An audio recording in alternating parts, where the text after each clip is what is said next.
you could say that our ship has finally chanced upon one of those small, remote islands of intel.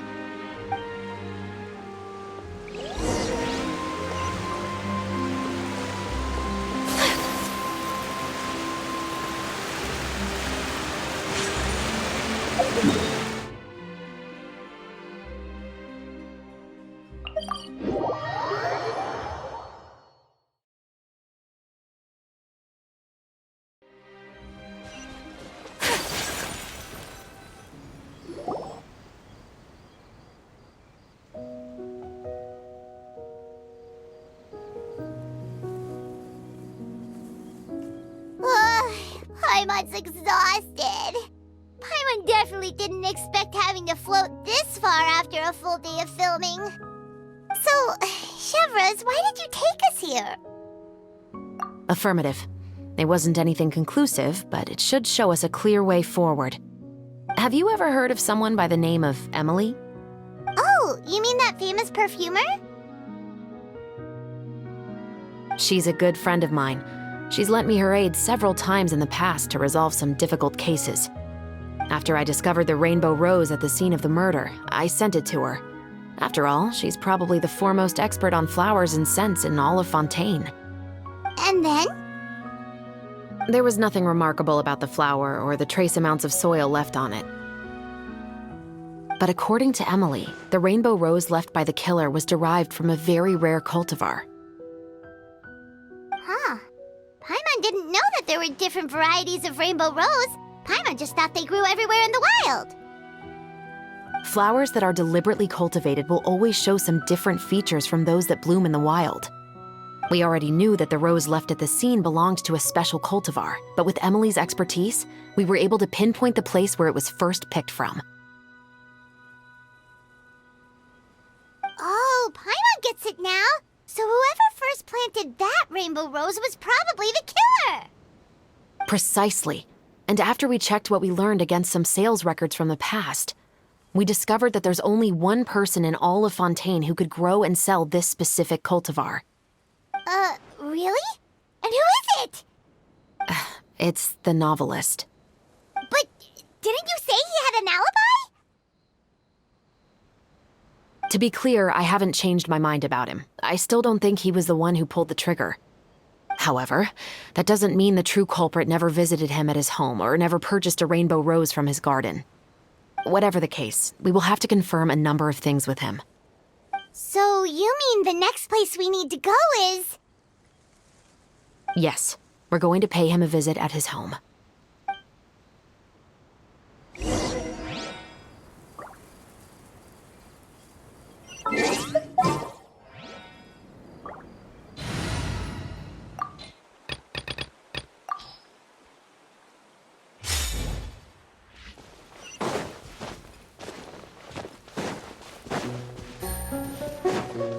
Take it easy.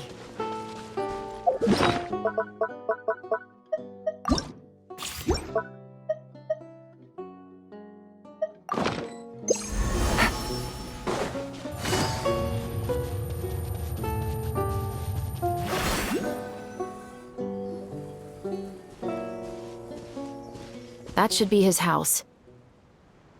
There are so many Gardamex stationed around the place. That's pretty unusual, right? According to what he told me last time we spoke, he hired them so he won't be harassed or disturbed. Huh. So there are a lot of flowers in his garden, but Paimon doesn't think we'll be able to pick one without alerting the Gardamex.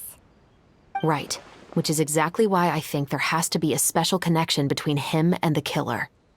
So, should we knock? Just wait here for now. I'd like to take care of a number of those Gardamex first. But they're so far away. How are you planning to do that? Don't forget, Paimon, I'm actually the real-life captain of the Musketeers.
All clear.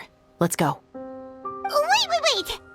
Paimon's a little nervous now that we know he could be the killer. Can we go over our plan of action again? I'll go knock on the door and make sure it's safe inside.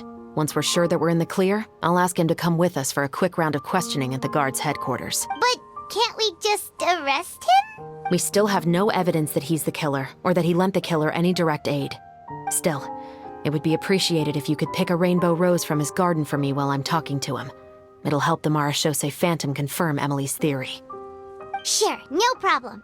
Just be careful, Chevreuse.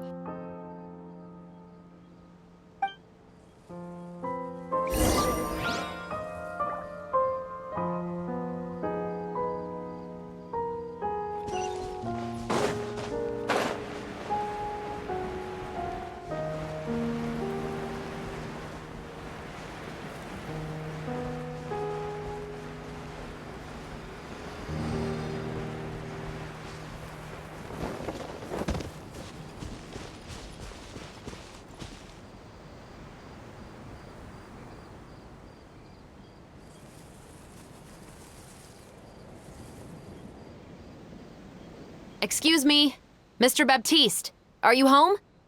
Who could it be at this hour? Oh, it's you, Officer Chevreuse. Would you mind accompanying me to the guard's headquarters, Mr. Baptiste? We would like to ask you some questions about a case. Oh, is it still regarding the murder case from before? I cannot confirm or deny that at this time. So it is then. Listen, I need you to come with me, Mr. Baptiste. Miss Chevreuse, I'll save you the trouble. Oh, and you two over there? There's no need for you to pick my flowers either. It's not time for them to bloom yet. Oh! Okay.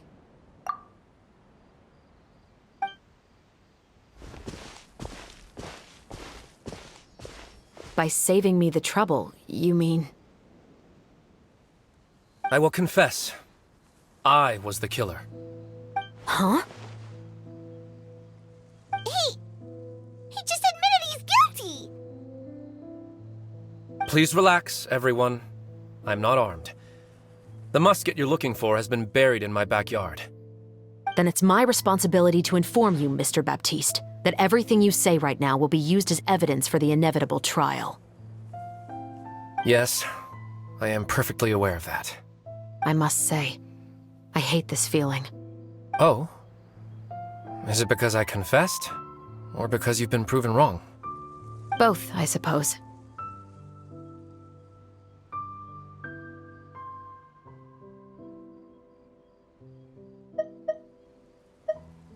For the same reason as the one I wrote out in my novel, of course. I did it to exact revenge. I know you haven't figured out the link between the two of us. Had you done so, I'd have been taken away to the headquarters a long time ago. But that won't stop me from always remembering his grotesque face. After all, he was the one who killed my mother. Your mother is still healthy and well. You know, I was adopted as a child.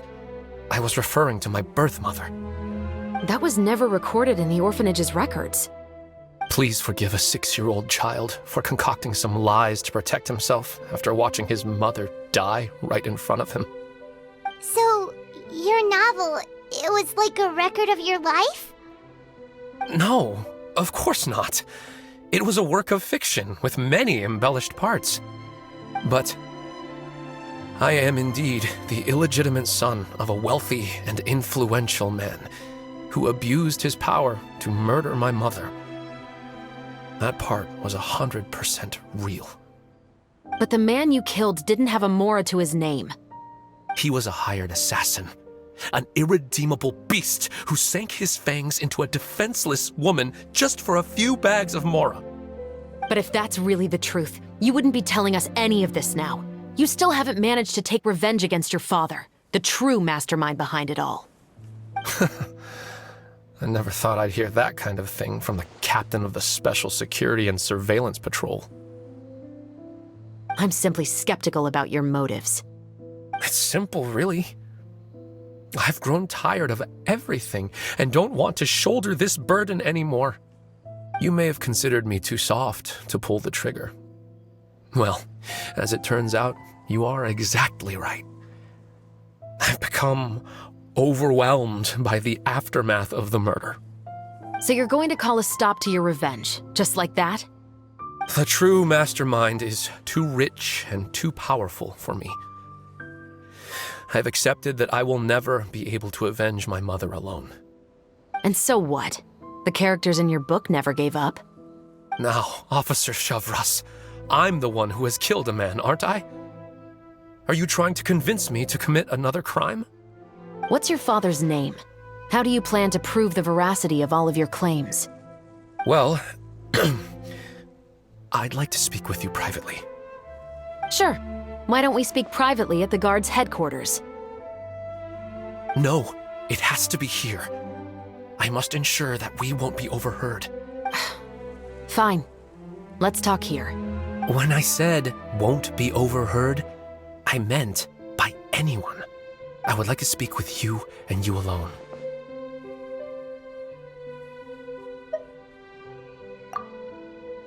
Thanks. I appreciate it. Please stay safe, Chevres. All right. Let's hear it. Will you really believe what I'm about to say? Well, that depends on what you're going to tell me. Fair enough. Fair enough. Then listen closely.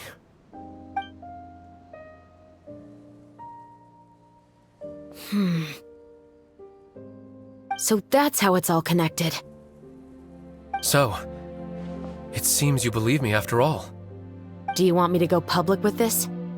No, of course not. At least, not right now. Then why did you bother telling me? You've read my work. What do you think? Even if you were to go public with all of this right now, he'd simply deny everything. It's been too long. Almost 20 years. Anything that could be used as evidence has long faded away. Even if there might have been a solitary island of truth once upon a time, it has long sunk beneath the waves by now. Justice will never find him. Not if you don't try. I know that as the captain of the Special Security and Surveillance Patrol, you will always stand on the side of justice. But do you really think a cushy life in prison really constitutes justice for him? I bet he could lead an extremely comfortable life in the fortress of Meripede. What are you trying to say? I've been observing you from a distance. Your portrayal of the musketeer was exquisite. Pull the trigger of justice against him. Let the villain get what he deserves. You want me to let you go so you may complete your revenge? No, Officer Shavras. I know that would be impossible. No. What I'd like is for you to perform the deed on my behalf. Oh, Chevres sure is taking her time. What could they be talking about anyway? Oh, Paimon's worried. What if he decided to attack her?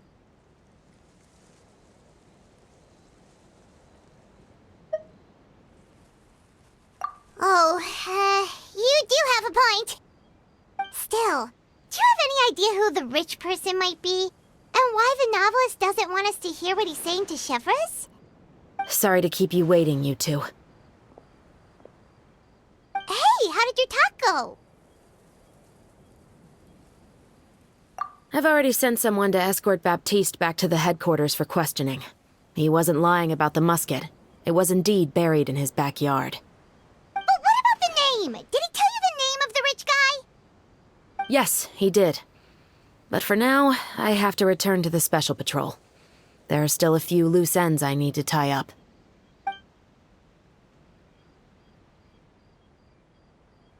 I'll probably be quite busy over the next few days, so apologies if you don't see me on set. All right, Paimon understands if you can't tell us everything you know. We'll just keep an eye on the Steambird then. Actually, there's still something else I need your help with.